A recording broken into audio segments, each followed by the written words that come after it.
I don't like it. Listen, we signed up to get concussions. We signed up to get hurt. It is what it is. You might not like that, but that's what we kind of did when we decided to play this game. You're tuning into Black and White Sports on YouTube. The no-holds-barred truth on sports.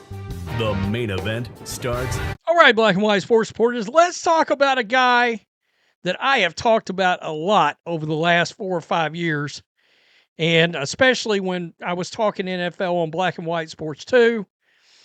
And of course, I'm talking about Joe Flacco. Now, we covered that whole the Joe Flacco run he made, magical run he made with the Cleveland Browns.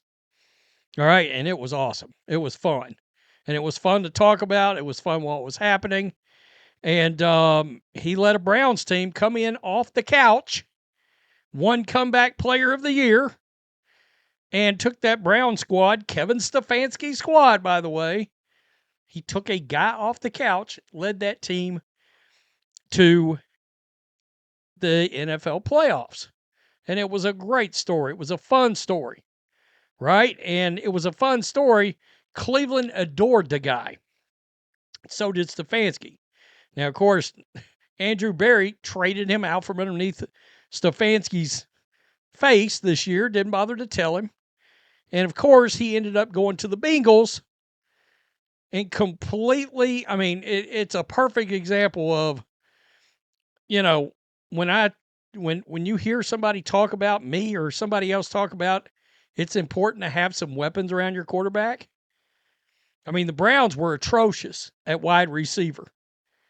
Look at his numbers with the Browns. He goes to the Bengals with Jamar Chase and T. Higgins and goes off. 1,600, almost 1,700 yards, 13 touchdowns, 4 picks. A 91 rating. By the way, that 2023 Browns team had Amari Cooper on it. And they were a connection on that team. But Joe Flacco's been around a long, long time at this point. And he's played a lot of years. Came in the league. You see that 2015. He won a Super Bowl in there. Or actually, he came in the league. Let me go back. A lot earlier than that. 2008. 2008. It was around 2015. Let's see. He ended up leaving in 2018. And they drafted Lamar Jackson. By the way, they did not win a Super Bowl. One of the reasons they moved on from Joe Flacco is they felt like, oh, well, we can't win a Super Bowl. No, you still haven't won one. And how's that worked out for you? You know? And Flacco, who's out in Santa Clara and San Francisco right now doing the media rounds,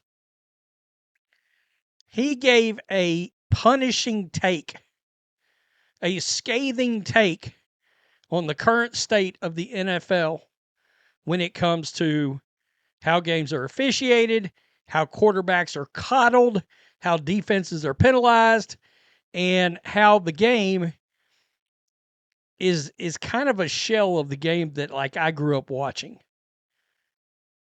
You know? I mean, guys are running wide open across the middle. You couldn't do that when I was growing up. You couldn't do it in 2005. You couldn't do it in 2008 a lot of times. It was starting to change around that time, but you get your head knocked off. You know? And you see these incidental hands to the quarterback's helmet, 15 yards, roughing the passer. It's ridiculous. And it changes games. And this is all things Roger Goodell wanted. The CTE lawsuit didn't help. That settlement cost the NFL a lot of money. And here we are sitting around with Pro Bowl flag football. Oh, player safety. Oh, but hell, you're going overseas and you're wanting 18 games. So shut the bleep up about player safety. You don't give a shit. It's all what it is the NFL has become a television show, and the number one star is the quarterback, and they don't want their lead to get eliminated from the television show now. All right? I mean, let's be real. Sports entertainment, WWE action. Make sure you are subscribed to the channel. Make sure you're still subscribed to the channel. Check out blackwhitenetwork.com for exclusive membership content. Joe Flacco destroying the league as it's known right now. I don't think anybody coming into the league these days is quite as battle tested as guys that came into the league 15 years ago. I think you can kind of, if you're a good high school recruit, you can kind of ride your way through college, and they're going to pick you because you have potential. Yeah. I think there was less of that 15 years ago. I think our generation does benefit from, dealing with a little bit of tougher times, just like the generation 20 years before me benefited over us. You know what I mean? Yeah. And you're right. I kind of came in as it was transitioning. So I still have that mindset. Like, I don't think it should be roughing the passer when they land on us. I don't think being slapped in the head should be roughing the passer. It honestly annoys me because it affects games in a negative way at random times. Yeah. And they can call it or not call it. It needs to get out of the game. They need to go back to it. I know CTE is a thing these days and all that, but it's football. We signed up to play it. And I do think that the guys of my generation probably benefit a little bit from having that mindset. Because the guys that are coming into the league nowadays, they look at me like I'm crazy. Like, what do you mean you want receivers to get laid out over the middle and you want guys to be able to land on you? I'm like, yeah, guys, that's football. Like, there's certain things that shouldn't be penalties. And I don't think they see the side of it where it really does. These 15-yard penalties in big situations that really shouldn't be penalties in the game of football, they just they change these games. And as a fan, like, I just don't like it. I want it to be up to us. And getting slapped in the face should not change the game. It really shouldn't. And then, on top of that, guys can't even play defense as aggressively because they're getting fined so much money for just normal hits. It's changed the game a lot. And I don't think we're going back. So I'm just kind of ranting here. No, but please rant. It's just like, I don't like it. Listen, we signed up to get concussions. We signed up to get hurt. It is what it is. You might not like that, but that's what we kind of did when we decided to play this game.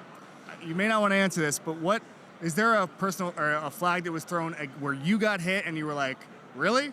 Really? They threw a flag on that? Sure. On that? I'm not even touched. Yeah. I can't think of one specifically, but yes. And listen, when you're out there in the game, you're going to want to take advantage of it. Yeah, for of sure. course. It's just natural, but man. I get it. Yep. I get it. Okay. So he basically just destroyed everything that Goodell has put in place over the last, let's call it a decade. It's really been a little longer than that. But, people forget when the CTE thing was going on, oh my God, ESPN was wetting their shorts. It was every day, first take, PTI, blah, blah, blah, CTE.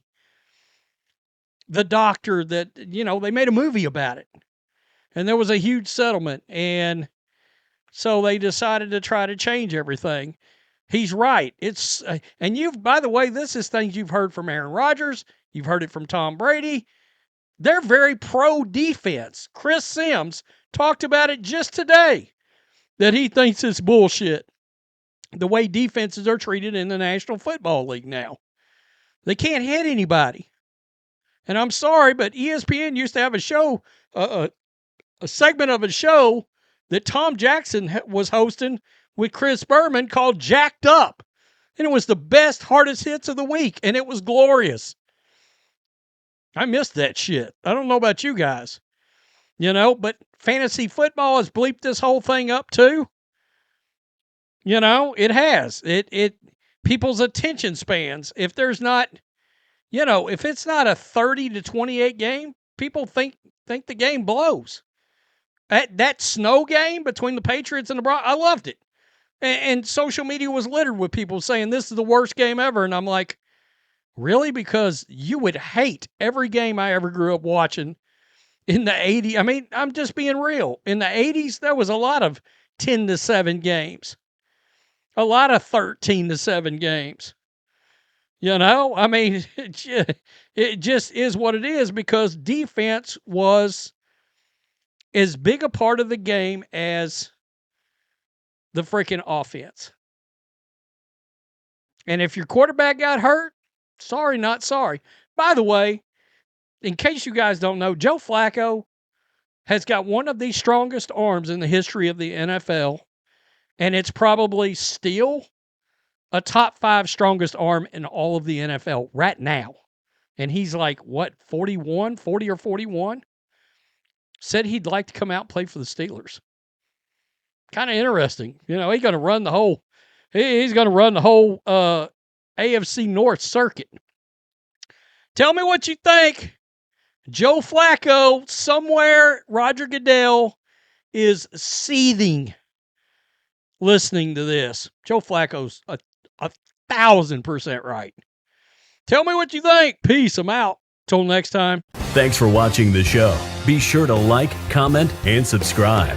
Be sure to tune in next time on Black and White Sports.